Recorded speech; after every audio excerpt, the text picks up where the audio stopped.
Salut et bienvenue dans cette nouvelle vidéo. Aujourd'hui, je vous retrouve pour vous montrer comment transformer une photo telle que celle-ci en peinture sur Photoshop grâce au Generative Fill. Donc, on va faire ça sur la version 2024 évidemment de Photoshop.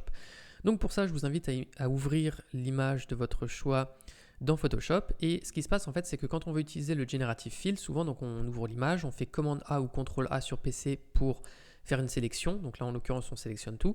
Et si je voulais appliquer l'effet, je pourrais arriver, cliquer sur remplissage génératif, faire par exemple oil painting, donc ça veut dire peinture à l'huile en anglais. J'aurais pu écrire peinture à l'huile en français, ça marche aussi.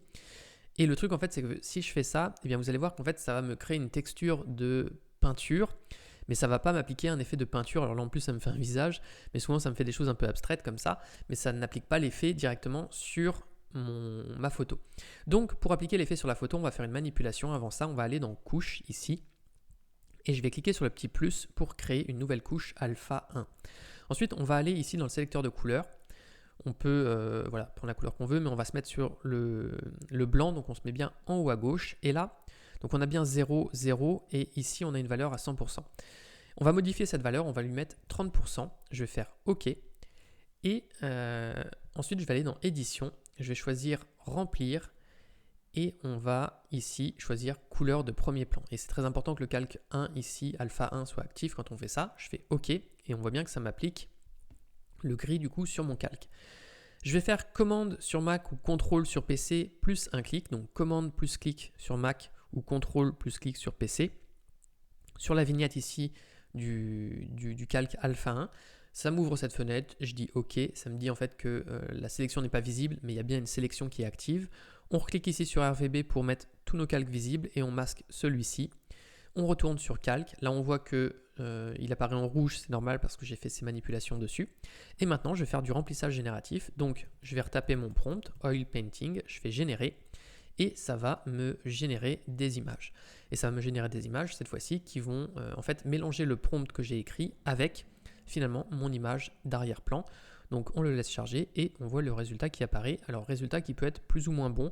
Là je trouve que ça fonctionne un petit peu, mais je suis pas hyper satisfait parce que je trouve le résultat un peu très contrasté. Puis des fois il y a pas mal d'erreurs et je retrouve pas forcément l'esprit d'une peinture à l'huile telle que je le voulais. Là, on voit que tout se mélange.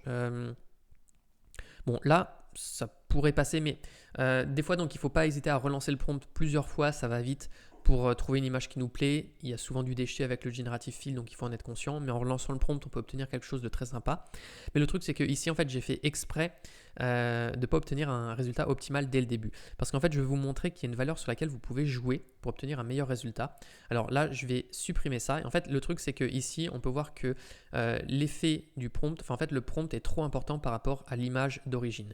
Donc, on va supprimer notre calque ici. Et je vais retourner dans couche. Et ce que je vais faire, c'est que je vais remasquer RVB. Alors, il faut que j'affiche déjà alpha 1. On remasque RVB. On va se remettre ici sur notre calque.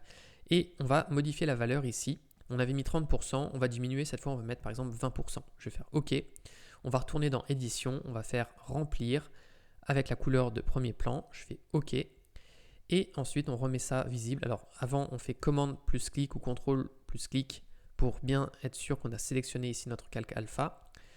On remet notre calque RVB visible avec toutes les couleurs. On remasque celui-ci.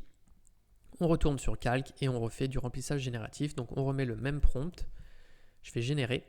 Et là, je devrais avoir, alors c'est jamais une science exacte parce que des fois il faut lancer le prompt, mais je devrais avoir des résultats un peu meilleurs puisque ça va donner un peu plus de poids à l'image. Donc là, on reconnaît un peu mieux l'image, l'effet est un peu moins marqué, on va dire.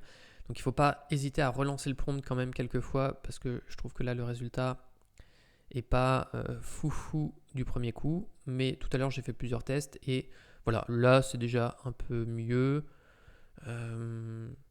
Celle-ci elle est pas mal aussi, donc voilà, on peut relancer le prompt plusieurs fois.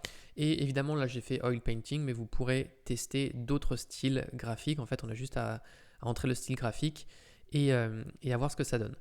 Gardez aussi à l'esprit que selon l'image que vous avez, la palette de couleurs, etc., vous aurez un plus ou moins bon résultat selon le style que vous recherchez tout simplement. Donc voilà, c'était tout pour ce tutoriel, j'espère que ça vous aura plu. Si c'est le cas, je vous invite à mettre un like et à vous abonner à la chaîne. Et j'en profite aussi pour vous rappeler que j'ai créé une formation offerte de 3 heures pour vous aider à débuter sur Photoshop. Si ça vous intéresse, le lien est dans la description de cette vidéo. Sur ce, moi je vous dis à bientôt.